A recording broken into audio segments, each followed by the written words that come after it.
तो हेलो दोस्तों, नमस्कार। स्वागत है आप सभी का इस यूट्यूब चैनल जीना नॉलेज पे। मैं हूं अमित कुमार और दोस्तों आप लोग के लिए संगीत शिक्षक भर्ती जैसा कि बीपीएससी टीआरई 3 का एग्जाम होने वाला है और आपके एस्टेट का भी एग्जाम होने वाला है। तो ठीक है दोस्तों, यह जो है आपका एस्टेट, बीपीएससी और फिर आपके जो ईएमआरएस जो है ईएमआरएस, तो इन सभी के लिए जो है आपका इंपॉर्टेंट सेट रहने वाला है। तो आप लोग फटाफट रिवीजन के लिए हमारे साथ तैयार हो जाइए। ठीक है, चलिए हम लोग शुरू करते हैं हमारे पहले प्रश्न को।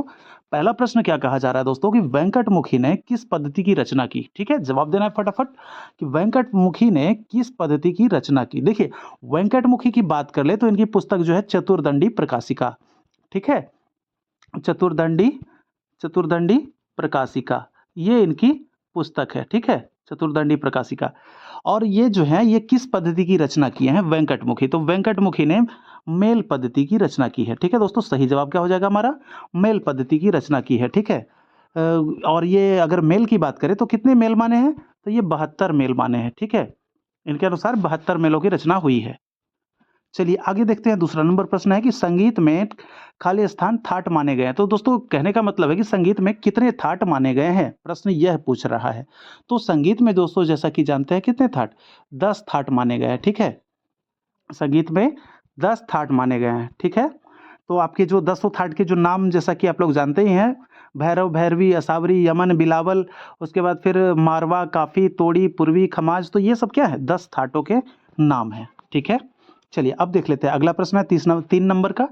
3 नंबर प्रश्न कह रहा है कि भातखंडे जी ने कितने थाट की संख्या मानी है। देखिए दोस्तों, ऊपर वाले प्रश्न आपको दिखाएं तो कहीं भी कंफ्यूजन नहीं होना है आपको। ठीक है, ये जो अगर आपको सिंपली अगर प्रश्न पूछे कि संगीत में कितने थाट माने गए हैं तो 10 थाट, और अगर इसमें प्रश्न में लगा दे कि भातखंडे जी ने कितने थाट माने हैं तो आंसर कोई अलग नहीं होगा, आंसर वही के उसी के बारे में पूछा जा रहा है। तो संगीत में कितने थाट थे, तो 10 थाट, यही थाट जो है भातखंडे जी के द्वारा ही माना गया है। तो प्रश्न में यहाँ पे पूछ भी दिया है तो क्या दिक्कत है, तो यहाँ पे भी इसका जवाब क्या हो जाएगा, भातखंडे जी ने 10 थाट माने हैं। ठीक है, कौन से कितने थाट, 10 थाट माने हैं भातखंडे जी ने। चलिए अब आगे देख लेते हैं।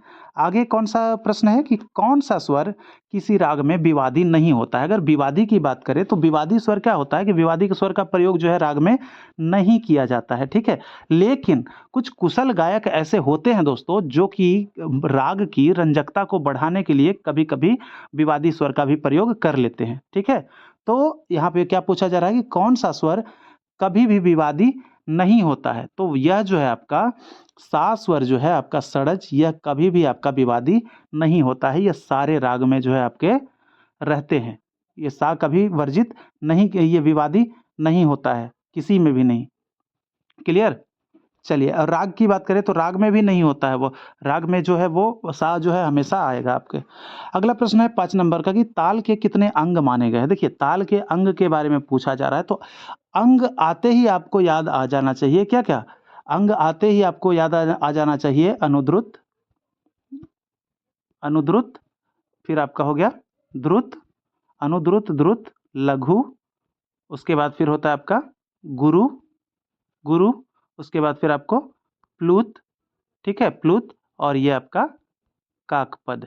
ये आपको याद आ जाना चाहिए कि ये आपके ताल के अंग हैं। ठीक है, तो ये जो अंग जो माने गए हैं कितने हो गए, तो अंग आपके 1 2 3 4 और यहाँ 5, और ये काकपद वाला जो है छठा। ठीक है, तो कितने अंग माने गए हैं भाई, तो 6 अंग माने गए हैं। ठीक है, कितने, 6 सही जवाब हो जाएगा इसका। आगे बढ़ते हैं कि कौन सा स्वर तीव्र भी होता है। देखिए तीव्र की अगर बात करें तो हम बात करें सा की, तो सा जो है हमारा अचल स्वर होता है, ये अपने स्थान पे ही रहते हैं, न कोमल होते हैं न तीव्र होते हैं, क्योंकि ये जो है शुद्ध स्वर होते हैं। सा अचल होता है, ये चलता नहीं है। आपकी बात कर ले तो रे आपका एक कोमल हो जाता है और एक आपका शुद्ध हो जाता है। ठीक है, ग एक आपका कोमल हो जाता है, ग एक आपका शुद्ध हो जाता है। अगर म की बात करें तो म पहले शुद्ध होगा, उसके बाद ये क्या हो जाता है, तीव्र हो जाता है। ठीक है, म। और प की बात करें तो प जो है आपका ये अपने स्थान पे रहते हैं, ये चलते नहीं है। सा और प जो है आपके अचल स्वर की श्रेणी में आते हैं। ठीक है, तो यह चीज याद रखना है। अचल स्वर पूछे कितने हैं, तो अचल स्वर 2 हो जाते हैं। कौन कौन सा, सा और प अचल। अगर चल के बारे में पूछ दे दोस्तों, तो चल के बारे में फटाक से आपको 5 आंसर लगा देना है, क्योंकि कुल मिलाकर ही तो 7 स्वर होते हैं। तो 2 अचल और 5 चल। क्लियर, बहुत सारा प्रश्न आपका यहाँ से क्लियर हो गया है। ठीक है, तो देखिए ये तो अभी बता रहे थे, आगे देखिए म तीव्र लगा, म उसके बाद फिर क्या आया प। अब यहाँ पे ध देखेंगे तो ध कोमल होता है और एक ध शुद्ध होता है, एक आपका नी कोमल होता है और एक आपका नी शुद्ध होता है। ठीक है, तो इस तरह से ये कौन सा स्वर तीव्र होता है, तो केवल तीव्र आपका एक म ही दिख रहा है जो कि केवल तीव्र होता है और बाकी कुछ नहीं। तो सही जवाब म, पहला नंबर सही जवाब इसका। अगला प्रश्न है कि विनायक राव पटवर्धन के गुरु कौन है। देखिए, या फिर अगर आपसे पूछे कि विनायक राव पटवर्धन किसके शिष्य हैं, तो देखिए जो उनके गुरु होंगे उन्हीं का तो ये शिष्य होंगे ना। तो प्रश्न को घुमाए तो आपको घूमना नहीं है, क्योंकि दोस्तों ऐसे ही प्रश्न को घुमाया जाता है। ठीक है, तो किसके शिष्य थे, यहाँ पे प्रश्न आप देख रहे हैं किसके, इनके जो है गुरु कौन है, विनायक राव पटवर्धन के गुरु कौन है। और प्रश्न अगर कभी बनेगा कि किनके शिष्य थे, तो ये थे शिष्य किनके, विष्णु दिगंबर पलुस्कर के। और गुरु इनके कौन थे, तो विष्णु दिगंबर पलुस्कर ही थे। तो दोनों हिसाब से जो प्रश्न का आंसर जो बनेगा विष्णु दिगंबर पलुस्कर ही बनेगा। ठीक है, और एक नाम आता है आपका ओमकार नाथ ठाकुर का। ठीक है, ओमकार नाथ ठाकुर का, ओमकार नाथ के भी गुरु का नाम पूछा जाता है बराबर। तो इनका भी गुरु का नाम याद रखना है, कौन है, विष्णु दिगंबर पलुस्कर। ठीक है, चलिए, विष्णु दिगंबर पलुस्कर ने गंधर्व विश्वविद्यालय की स्थापना कब की थी, फटाक से यह प्रश्न है आपके लिए, प्रश्न हम लगा दे रहे हैं कि कब की थी, आप लोग बताइए। ठीक है, और अगर कहाँ भी बता सकते हैं तो यह भी बहुत अच्छी बात है कि कब की थी गंधर्व महाविद्यालय की स्थापना और कहाँ की थी। तो फटाफट कमेंट कीजिए मुझे। अगला प्रश्न है 8 नंबर का कि इनमें से किस राग में वक्र स्वर भी लगते हैं। देखिए, वक्र स्वर की बात हो तो वक्र स्वर किस में लगता है, भैरवी में नहीं लगेगा, भैरव में नहीं लगेगा, लेकिन यहाँ जो आपका तिलक कामोद है इसमें क्या होता है, वक्र स्वर लगता है। तिलक कामोद में क्या होता है, वक्र स्वर भी लगता है तिलक कामोद राग में। ठीक है, अगला प्रश्न है, चार ताल में कितनी ताली होती है। देखिए, तालियों की संख्या की अगर बात करें तो चार ताल की नाम आए तो चार ताल में आपको फटाक से ताल कितना, चार, तो ताली चार, ताल ताली। ठीक है, ताल ताली याद रखना है, ताल यहाँ पूछ रहा है ना, चार ताल, तो ताल में चार, चार पूछेगा, चार ताल, चार ताल। तो ये आपका चार ताल में क्या हो जाएगा, चार ताल में ताल को यहाँ पे आप लोग इस लगा लीजिएगा और ये आपका आगे वाला ही रह जाएगा चार। ठीक है, चार ताल में चार ताली, याद हो गया होगा इस कॉन्सेप्ट से, मुझे उम्मीद है। लेकिन आप लोग चैनल पे नए हैं दोस्तों, पुराने हैं, सब्सक्राइब नहीं किए हैं तो सब्सक्राइब करना बनता है, क्योंकि दोस्तों आप लोग के लिए हम हमेशा जो है सेट प्रैक्टिस जो है रेगुलर करवा रहे हैं। तो आप लोग मेरे मेहनत के लिए, थोड़ा सा आप लोग के लिए जो प्रयास कर रहे हैं उसके लिए, मेरे मोटिवेशन के लिए आप लोग चैनल को सब्सक्राइब करके दोस्तों नोटिफिकेशन को ऑल पे सेट कर लीजिए, ताकि आने वाला जो भी आपका सेट प्रैक्टिस है, जो भी सेट प्रैक्टिस करवा रहे हैं वो आपसे छूटे नहीं। ठीक है, तो आप लोग उम्मीद है कि मेरे कहने के बाद आप लोग सब्सक्राइब कर लिए होंगे। ठीक है, तो चलिए दोस्तों आगे बढ़ जाते हैं हम लोग कि हार्मनी किस पर आधारित होता है। तो हार्मनी की बात हो रही है, तो हार्मनी किस पे आधारित होता है, हार्मनी जो आधारित होता है दोस्तों वो किस पे होता है, कॉर्ड पे आधारित होता है। हार्मनी किस पे, कॉर्ड पे आधारित होता है, ये हार्मनी कॉर्ड पे आधारित होता है। ठीक है, याद रखना है, हार्मनी जो है आपका कॉर्ड पे आधारित होता है। और पाश्चात्य संगीत किस पे है, हार्मनी पे। ठीक है, और मेलोडी पे हमारा हिंदुस्तानी संगीत है। अब देखिए 11 नंबर प्रश्न क्या पूछ रहा है कि मध्य सप्तक के ध्वनि का स्थान क्या माना गया है। देखिए, मध्य सप्तक में बात हो रही है, तो आपको सप्तक के बारे में अगर हम बात करें तो ये आपका इस तरह से हम लिख देते हैं, आप बिल्कुल समझ जाइएगा, कभी प्रश्न ये छूटेगा नहीं, क्योंकि इसमें आपको पूछा जाता है, मंद्र भी पूछा जाता है, मध्य भी पूछा जाता है और तार भी पूछा जाता है। तो सबसे पहले हम तार वाली बात कर लेते हैं, तार, तार सप्तक में ध्वनि का स्थान। ठीक है, और यहाँ पे फिर आपका मध्य सप्तक में ध्वनि का स्थान, और यहाँ पे आप नीचे देखिए मंद्र, मंद्र सप्तक में ध्वनि का स्थान। तो इन तीनों में हम बता दे रहे हैं आपको कि देखिए, तार का पूछे तो तार, मुख कहाँ होता है दोस्तों, मुख, मुख के ऊपर क्या होता है, मुख यानी कि तालु जो है हमारा सबसे ऊपरी भाग है। ठीक है, तो ये आपका तालु हो जाएगा। मध्य, कंठ जो है हमारा वो बीच में आता है, कंठ, कंठ हमारा बीच में आता है, इसलिए मध्य सप्तक। और ये मंद्र की बात करें तो मंद्र यानी कि निचला जो होता है, तो नीचे कौन होता है, कंठ से नीचे छाती। ठीक है, ये आपका छाती हो जाता है। तो इस तरह से एक जो है प्रश्न आपको क्लियर कर लेना है। ठीक है, तो यहाँ प्रश्न क्या है कि मध्य सप्तक में ध्वनि का स्थान किसे माना गया है। तो मध्य सप्तक में क्या, कंठ जो है वह कहाँ है, बीच में है, तो कंठ को ही माना गया है। ठीक है, क्लियर प्रश्न। आगे देखिए 12 नंबर का प्रश्न है कि ख्याल गायन के साथ किस ताल का प्रयोग होता है। देखिए, ख्याल आप ख़याल की बात कर रहे हैं, तो ख़याल जो है क्या है? गायन का एक प्रकार है, तो ख़याल जो गायन जो होता है, वो उसमें जो है ताल का प्रयोग होता है, प्रायः वो किस ताल का? तो ख़याल के साथ एक ताल का प्रयोग होता है, ठीक है? ख़याल कितनी बार? ख़याल एक बार ही आता है, ठीक है जी? ख़याल अगर किसी को करते हैं, तो ख़याल करते हैं, एक बार ख़याल ज़रूर करते हैं कि रिज़ल्ट हो जाए, कितना? तो ख़याल गायन एक ताल, ठीक है? एक बार एक ताल, याद रखना है। ये दोस्तों कुछ नहीं, ये बस छोटा-सा कॉन्सेप्ट है आपके लिए, बाकी आप जैसे याद कर सकते हैं वैसे कर लीजिए, ठीक है?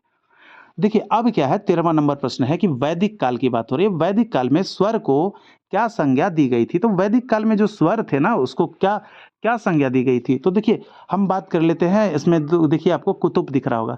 तो ये आपको कुतुब जो है ये वृंद वादन की संज्ञा दी गई थी भरत काल में। वृंद वादन भरत काल में वृंद वादन को जो क्या कहा जाता था?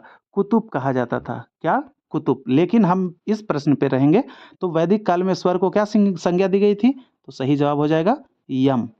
स्वर को यम की संज्ञा दी गई थी। ठीक है? प्रश्न आगे चलते हैं। प्रबंध के कितने धातु माने गए हैं? दोस्तों प्रबंध के धातु की अगर बात करें, तो प्रबंध के कितने धातु माने गए हैं? तो धातु जो हो जाएगा इसका कितना? तो धातु आपके 5 माने गए हैं। कितने धातु? प्रबंध के 5 धातु माने गए हैं। और अगर अंग की बात करें, तो शायद मेरे ख्याल से अंग जो है, वो प्रबंध के 4 अंग होते हैं ना? 4 अंग होते हैं प्रबंध के। लेकिन धातु है तो धातु कितने? धातु 5। ठीक है? प्रबंध के धातु 5। और प्रबंध जो है वो आपके किसके अंतर्गत आता है?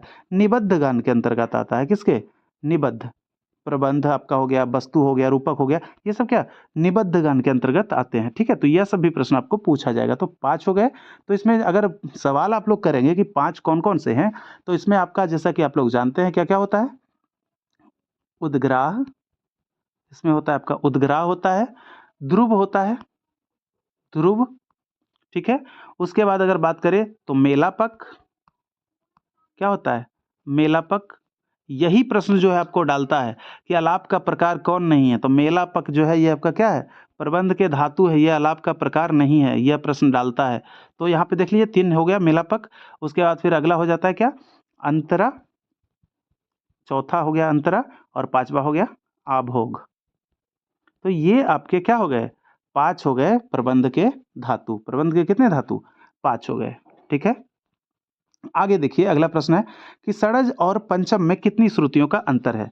देखिए ऐसा प्रश्न जब भी बने, ऐसा प्रश्न जब भी आए तो आपको करना क्या है? कुछ नहीं करना है, बिल्कुल आप लोग 22 तक लिख लीजिए। 1 2 3 4 5 6 7 8 9 10। दोस्तों सिखाने के लिए मैं लिख रहा हूँ, वैसे टाइम वेस्ट के लिए नहीं लिख रहा हूँ। 11 12 13 आपका यहाँ फिर 14 15 16 17 18, चलिए इतना में आ जाएगा। ठीक है? ज़्यादा लिखने की ज़रूरत नहीं है। वैसे तो 22 श्रुतियाँ होती है, 22 तक लिखना था। लेकिन आपको अंतर कैसे निकालेंगे यह आपको सिखा दे रहा हूँ। देखिए षडज और पंचम, तो श्रुति व्यवस्था क्या होती थी? कहाँ पे होता था? ये आपके षडज और पंचम का पूछा जा रहा है, तो चतुश्चय वाला आप सीखे होंगे। तो यह जो होगा आपके चौथे स्थान पे क्या हो जाएगा? सा हो जाएगा। तो 4 के बाद 3 होता है, तो 1 2 3। 7वां पे क्या रखना है? 7वां पे रे रखना है। ठीक है? 4 3, अब अगला क्या होता है? 2, तो 1 2। अब यहाँ पे क्या हो जाएगा? ग हो जाएगा। 4 3 2 फिर 4, तो 1 2 3 4। ग के बाद क्या हो जाएगा? म। ग के बाद म हो जाएगा। तो आपका अंतर किसमें पूछा जा रहा है? अंतर पूछा जा रहा है। वैसे ये तो एक्स्ट्रा ही लिखा गया। आगे आगे आपको अगर मान लीजिए कि यहाँ तो म लिखा हुआ है, अगर आपको सा और नी का जो अंतर पूछे, श्रुतियों का अंतर, तो क्या करते? तो इसी तरह से 4 3 2 4 4 3 2 वाला फॉर्मूला लगा के आप लोग यहाँ पे आ जाते। नी यहाँ पे हो जाता आपका 16वां स्थान पे। तो इस तरह से ये फॉर्मूला लगा के उसका फिर काउंट करके अंतर गिन लेते। लेकिन हमें क्या पूछा जा रहा है? म। तो म पूछा जा रहा है, तो हम म तक ही रहेंगे। तो श्रुतियों का अंतर जोड़ लेते हैं हम लोग, कितना है? तो आपका सा 4 पे है, तो हो गया 1 2 3 4 5 6 7 8 9। ठीक है? कितनी श्रुतियों का अंतर हो गया? 9। तो लेकिन ओ सेट, ये आपका पंचम का पूछा जा रहा है ना, तो मध्यम का, ये मध्यम का 9 हो गया। ठीक है? म। अब यहाँ पे और आगे लिखना पड़ेगा। ठीक है? मध्यम का 9 हो गया, 9। अब आगे लिखिए म के बाद क्या होता है? प। तो 4 4 3 2 आपका, उसके बाद फिर 4 4, फिर यहाँ से जोड़ेंगे 4, तो 1 2 3 4। आपकी 17वीं श्रुति पे क्या आ जाएगी? पंचम आ जाएगा, पंचम। तो चलिए अब 9 9 तो हम यहाँ तक ले लिए थे म का, 9 10 11 12 और ये पंचम आपका 13, ठीक है। पंचम आपका हो गया 13। इस तरह से 22 श्रुतियाँ था, तो 22 श्रुतियों को हम लोग आगे नहीं बढ़ाए, पंचम मिल गया, तो 13 श्रुतियों का अंतर मिल गया है, ठीक है। आप लोग को समझ में आ गई होगी, उम्मीद है कि बहुत बढ़िया से समझ में आ गया होगा। वैसे किसी बार और भी आपको हम बता देंगे, ठीक है। तो अगला प्रश्न हम लोग देखते हैं 16 नंबर कि मंद्र सप्तक में ध्वनि का स्थान क्या है। तो दोस्तों समझे ना ऊपर वाला प्रश्न जो था कि षडज और पंचम में कितनी श्रुतियों का अंतर है, तो किस तरह से निकाला जाता है श्रुतियों का अंतर, तो इस चीज़ को आप लोग देख लीजिएगा, ठीक है। नहीं समझ में आया तो कोई बात नहीं, आगे हम और वीडियो देंगे आपको इसी रिलेटेड इसी तरह से कुछ प्रश्न बनाकर। देखिए आगे आगे क्या पूछा गया कि मंद्र सप्तक, देखिए जैसा कि आपको बता दिए थे, मंद्र यानी कि कहाँ, नीचे जो होता है ना, नीचे होता है मंद्र। मंद्र सप्तक की ध्वनि का स्थान खाली स्थान है। तो मंद्र सप्तक में अगर बात करें तो मंद्र कहाँ होता है, भाई आपको बताए थे कि मंद्र जो होता है वो नीचे होता है, नीचे। तो मंद्र सप्तक जो मंद्र नीचे कौन होगा, छाती होगा ना, तो सही जवाब छाती। अगला प्रश्न है कि ख्याल कितने प्रकार के होते हैं। तो ख्याल की बात करें तो ख्याल दो प्रकार के ख्याल होते हैं। कौन कौन सा होता है, एक आपका है छोटा ख्याल और एक आपका है बड़ा ख्याल, ठीक है। एक आपका छोटा ख्याल, दूसरा बड़ा ख्याल। देखिए जो छोटा ख्याल है वो आपके द्रुत लय में गाया जाता है, ठीक है, और जो बड़ा ख्याल है वो आपके विलंबित लय में, ठीक है। ये होता है आपका विलंबित, ये आपका बड़ा ख्याल जो आपका विलंबित लय में होता है। क्यों विलंबित लय में होता है, क्योंकि जब विलंब यानी कि हम देर से गाएंगे, धीरे धीरे गाएंगे, देर से देर करेंगे तो क्या होगा, वो बड़ा हो जाएगा ना, तो इसीलिए बड़ा। और जब हम जल्दी जल्दी फास्ट में कर देंगे तो क्या होगा, वो छोटा हो जाएगा, इसीलिए ये छोटा है, ठीक है। समझिए, कॉन्सेप्ट को समझा कीजिए आप लोग, ठीक है। तो बिल्कुल इस तरह से आप लोग समझिए, क्योंकि दोस्तों मेरे साथ आप लोग जुड़े हैं तो बिल्कुल आप लोगों को ईजी लग रहा होगा, बहुत बढ़िया लग रहा होगा आपको समझने में। बहुत सारे प्रश्न वहाँ पे आते हैं, मुझे मुझे देख रहे हैं, मैं बेसिक जो है, माफ़ कीजिएगा थोड़ी सी डिस्टरबेंस के लिए, बाकी कोई बात नहीं। खैर अब आगे चलते हैं। तो दो प्रकार आपको बता दिए हम, छोटा ख्याल और बड़ा ख्याल, ठीक है। आगे बढ़ जाते हैं। 18वां नंबर प्रश्न जो है कि रागों की उपजातियां कितनी है। देखिए रागों की जो उपजातियां हैं वो आपको कितनी मानी जाती है, रागों की उपजातियां 6 मानी जाती है। वैसे अगर जातियों की बात करें, जाति की बात करें कि रागों को कितनी जातियां हैं, मुख्य जो जातियां, तो वो रागों की मुख्य 3 जातियां हैं। कितनी, रागों की मुख्य 3 जातियां हैं, ठीक है। औडव, साडव और संपूर्ण। एक होता है आपका औडव, औडव, दूसरा होता है आपका साडव और तीसरा होता है आपका संपूर्ण। तो ये आपका हो गया संपूर्ण, और ये क्या हो गया, ये जो हो गया आपका 3 मुख्य जातियां हो गई। अगर उपजातियों की बात कर ले तो इसमें से मिलकर बनती है, जैसे कि एक आपका बनेगा औडव, एक आपका इससे इसके साथ, यानी औडव, औडव और साडव, तो एक बन जाएगा आपका औडव साडव। उसके बाद इसका जो है औडव का, फिर उसके बाद फिर इसके साथ, तो क्या बनेगा औडव संपूर्ण। फिर इसका जो है आपका इसका इसके साथ, ठीक है, तो ये क्या बनेगा साडव औडव। फिर इसका इसके साथ, तो ये क्या बनेगा साडव संपूर्ण। फिर ये आपका संपूर्ण वाला जो है संपूर्ण, फिर इसमें चले जाइए तो संपूर्ण के साथ औडव बनेगा एक, और संपूर्ण के साथ ये आपका ये बनेगा। तो इस तरह से बन जाते हैं आपके 6, तो कुल कितने हो गए 9, ठीक है। तो ये आपकी उपजातियां कितनी मानी गई है, 6 उपजातियां मानी गई है। अगला प्रश्न है गायन संगीत में, गायन संगीत के कितने मुख्य प्रकार हैं। देखिए गायन संगीत के बारे में बात हो रही है कि उसके कितने मुख्य प्रकार हैं। तो गायन संगीत के जो मुख्य प्रकार माने जाते हैं ना, वो 2 प्रकार माने जाते हैं, ठीक है। गायन संगीत के मुख्य कितने प्रकार, तो 2 प्रकार माने जाते हैं। कौन कौन सा, देखिए कौन कौन सा होता है इसमें, एक होता है आपका शास्त्रीय संगीत, शास्त्रीय शास्त्रीय संगीत, और दूसरा क्या होता है आपका भाव संगीत, ठीक है। तो ये आपके भाव संगीत हो गए, ये आपके शास्त्रीय संगीत हो गए। तो गायन संगीत में कुल कितने मुख्य प्रकार, 2 प्रकार। कौन कौन, तो शास्त्रीय संगीत और भाव संगीत, ठीक है। अगला प्रश्न है 20 नंबर का कि टॉनिक कोड का संबंध है। देखिए टॉनिक कोड का संबंध जो है दोस्तों स्वर से पूछा जा रहा है कि किस स्वर से होता है। तो टॉनिक कोड का अगर संबंध हम पूछे तो वो आपका हो जाता है सा ग प। ये क्या हो जाता है, सा ग प स्वर जो है आपका टॉनिक कोड से संबंध माना जाता है, ठीक है। अगला प्रश्न है कि उस्ताद आमिर खां प्रायः किस ताल में गाते थे। तो उस्ताद आमिर खां के बारे में बात हो रही है। आमिर खां जो है वो प्रायः किस ताल में गाते थे। तो ताल की अगर हम बात करें तो यह प्रायः जो तो दोस्तों यह एक ताल में गाते थे, ठीक है। यहां से हम आपसे एक प्रश्न पूछने वाले हैं कि उस्ताद आमिर खां किस घराना से संबंधित व्यक्ति हैं? तो फटाफट मुझे कमेंट करके बताइए कमेंट बॉक्स में कि आमिर खान किस घराना से संबंधित हैं। ठीक है, यह प्रश्न आपके लिए है। चलिए आगे देखते हैं। गुडेचा बंधु खाली स्थान, उसके बाद फिर गायक है, यानी कि गुडेचा बंधु किसके गायक हैं? ऑप्शन में आप लोग देखकर बताइए किसके गायक हैं।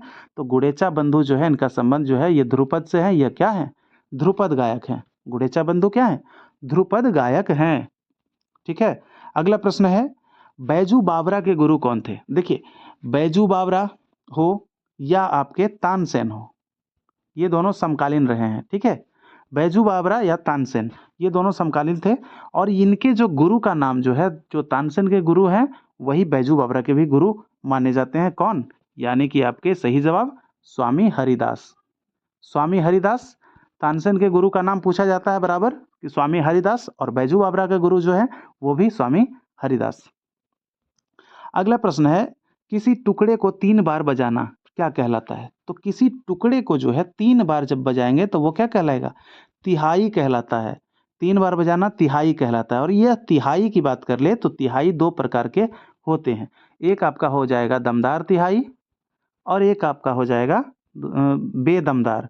बेदमदार, ये आपका बेदमदार तिहाई। ठीक है, दमदार तिहाई और ये आपका बेदमदार तिहाई। इसमें क्या होता है कि दमदार तिहाई में बजा कर उसके बाद फिर तिहाई लगाकर रुक जाते हैं, लेकिन ये लगातार बजते रहता है। ठीक है, तो ये आपका प्रश्न था। आगे बढ़ते हैं कि रेला किस लय में बजाया जाता है? तो रेला की बात करें तो रेला सबसे पहले किस लय में बजाया जाता है? तो लय पूछा जा रहा है, तो रेला जो है किसे कहते हैं? तो ये तबला पे बजाया जाता है। तबला पे ये क्या होता है? तबला पे जो बजता है ना, जो स्वतंत्र वादन जो होता है, जो स्वतंत्र वादन करते हैं तबला वादक, उसको रेला कहते हैं। वो रेला बजाते हैं। ठीक है, तबला पर जो स्वतंत्र वादन बजता है उसको रेला कहते हैं। और रेला जो है, रेला का लय पूछा जा रहा है, तो ये होता है आपका चौगुन या अठगुन। ठीक है, रेला किस लय में? तो चौगुन या अठगुन में बजाया जाता है। आगे बढ़ते हैं, 26 नंबर प्रश्न है, अगर किसी तानपुरा का प्रथम तथा अंतिम तार पीतल का है, ठीक है, ध्यान से सुनिए इस चीज को। ये जो आपके जो बीपीएससी टाइप क्वेश्चन जो है, ये इस टाइप का ही पूछता है, वो घुमा देता है, लेकिन है कुछ नहीं। स्टेट भी पूछता है, लेकिन प्रश्न जो है स्टेट सिंपल थोड़ा सा करके रखता है, लेकिन कभी कभी की क्या होता है कि ज़्यादा प्रश्नों को घुमा कर ही रखता है। तो यहाँ पे आपको एक घुमा हुआ प्रश्न हम ला के दिए हैं। ठीक है, तो अगर किसी तानपुरा का प्रथम तथा अंतिम तार पीतल का है, देखिए पहला तार, तानपुरा में तार कितने होते हैं? तो तानपुरा में 4 तार होते हैं। ठीक है, तो पहला तार और आपका अंतिम तार अगर यह आपका पीतल का है, ठीक है, किसका है? पीतल का है, तो बताना है कि तो वह तानपुरा किसका है, यानी कि कहने का मतलब पुरुष का होगा या महिला का होगा। तो जवाब इसका क्या देना है? ये देखिए, पुरुष का जो तार होता है उसमें क्या होता है? प्रथम तार और अंतिम तार पीतल के होते हैं। प्रथम, और ये प्रथम और अंतिम, ये पीतल के तार होते हैं किसमें? पुरुष में। ठीक है, पुरुष में। चलिए, अब एक प्रश्न आपके लिए यहाँ से भी रेडी हो गया है कि महिलाओं के तानपुरे का कौन सा तार जो है वो पीतल का होता है? यह प्रश्न आपके लिए, फटाफट मुझे कमेंट कीजिए कि महिलाओं के तार जो तानपुरा है उसमें कौन सा तार पीतल का होता है। ठीक है, चलिए अब देख लेते हैं। 27 नंबर प्रश्न है कि प्राचीन काल की अवधि मानी जाती है। देखिए, काल की बात कर ले, काल का मतलब ही होता है दोस्तों समय। तो समय जो है उसको कितने, यानी कि काल को कितने वर्गों में बांटा गया है? तो 3 वर्गों में। कौन कौन से? एक आपके प्राचीन हो गए, एक आपके हो गए प्राचीन काल, दूसरा हो गया आपका मध्यकाल, और अभी वर्तमान जो चल रहा है आधुनिक काल। ठीक है, ये 3 काल है आधुनिक, ये आपका आधुनिक काल। तो इसमें अगर पूछा जाए आपसे कि क्या पूछ रहा है कि प्राचीन काल की अवधि क्या मानी जाती है, तो प्राचीन काल की अवधि होगा आपका 1 से 800 ईस्वी तक जो है प्राचीन काल की अवधि मानी जाती है। अगर मध्य की बात करें तो ये हो जाएगा 800 से 1800।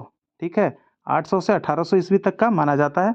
और मध्य में भी 2 भाग में बांट दिया गया दोस्तों, मध्यकाल को भी 2 भागों में बांटा गया है। यहाँ पे आपको बहुत ज़्यादा ये हो रहा है, कैसे मैं बताऊँ, ये मतलब भर गया बोर्ड, इसलिए दोस्तों देखिए कोई बात नहीं, आप लोग समझिएगा, मैं बोल देता हूँ। तो ये 800 से जो लेकर 1300 जो ईस्वी है ना, 800 से 13, ये है आपका पूर्व मध्यकाल। 800 से 13 ये हम मध्यकाल की ही बात कर रहे हैं। तो इसी को 2 भागों में बांटा गया है, एक पूर्व मध्यकाल और एक उत्तर मध्यकाल। तो पूर्व मध्यकाल को 800 से 1300 और उत्तर मध्यकाल को 1300 से 1800। ठीक है, 1300 से 1800, इसीलिए मध्यकाल में दोनों को मिलाकर लिया जाता है 800 से 18, तो इसमें 2 बटा, तो आपको समझ में आ गया। ठीक है, अब देखिए आधुनिक काल की बात करें तो 1800 ईस्वी से लेकर आज तक जो चल रहा है वो आपका आधुनिक काल है। अब आइए प्रश्न पे आ जाते हैं कि प्राचीन काल की अवधि कब मानी जाती है, तो जवाब दीजिए फटाफट। 1 ईस्वी से लेकर 800 ईस्वी तक। ठीक है, कहीं कहीं कभी कभी क्या पूछता है, इसको भरत काल की अवधि भी मानते हैं। ठीक है, भरत काल की अवधि भी इसको मान लिया जाता है कि 1 से लेकर 800 ईस्वी तक का। चलिए अगला प्रश्न है कि अहमद जान थिरकवा किस वाद्य से जुड़े थे। देखिए अहमद जान थिरकवा जो है वो वाद्य बताना है, किस वाद्य से, तो वाद्य था उनका तबला। किससे जुड़े हुए थे, यह तबला वाद्य से जुड़े हुए थे अहमद जान थिरकवा। ठीक है, प्रश्न क्लियर हो गया, तबला। चलिए अब आगे देख लेते हैं अगला प्रश्न क्या है। अगला प्रश्न है कि पाश्चात्य संगीत में स्वर लिपि में कौन सी पद्धति अधिक प्रचलित है। तो पाश्चात्य संगीत की जो स्वर लिपि है उसमें जो सबसे प्रचलित पद्धति है उसमें क्या है, वो है आपका अष्टाप स्वर लिपि पद्धति। यह जो है आपका सबसे प्रचलित है। जैसा कि आप लोग जानते हैं उसमें कितने स्वर लिपियां हैं, उसमें 4 हैं। 4 पहले आप सब देख लीजिए, चीव है, सोल्फा है, न्यूमस है और अष्टाप है। ये चारों जो है आपके पाश्चात्य संगीत के स्वरलिपि पद्धतियां हैं। लेकिन प्रश्न यहाँ था कि इसमें कौन पद्धति अधिक प्रचलित है, तो अधिक जो है आपका अष्टाप पद्धति प्रचलित है। चलिए अब 30 नंबर प्रश्न है कि संगीत दर्पण मासिक पत्रिका के लेखक कौन है। तो संगीत दर्पण, तो द फॉर दर्पण और द फॉर दामोदर। ठीक है, पंडित दामोदर जी जो है वो क्या है, वो संगीत दर्पण मासिक पत्रिका के लेखक हैं। कौन, पंडित दामोदर। ठीक है, तो दोस्तों चलिए इस तरह से आपका जो है ये सेट का प्रश्न क्लियर हुआ। तो मुझे फटाफट कमेंट कीजिए आप लोग। कमेंट दोस्तों आप लोग करते नहीं हैं, बहुत कम ही लोग आप लोग जवाब देते हैं मेरे सवालों का। तो दोस्तों थोड़ा सा सवाल का जवाब कभी कभार दिया कीजिए, इससे होता क्या है कि आपकी नॉलेज भी बढ़ती है। जैसे बहुत ऊपर मैंने सवाल किया है, 2-3 सवाल किया है मैंने इस सेट में, तो आपकी नॉलेज बढ़ती है इससे, और आपको जो कमेंट करेंगे वो चीज़ आपको याद भी रहता है। ठीक है, तो कमेंट किया कीजिए। ठीक है, तो कमेंट कीजिए मुझे, और सेशन के बारे में भी कमेंट कीजिए कि यह सेशन आपको कैसा लगा है। ठीक है, तो मिलते हैं आपसे अगले सेशन में, जब तक के लिए इजाज़त चाहते हैं। जय हिंद, जय भारत।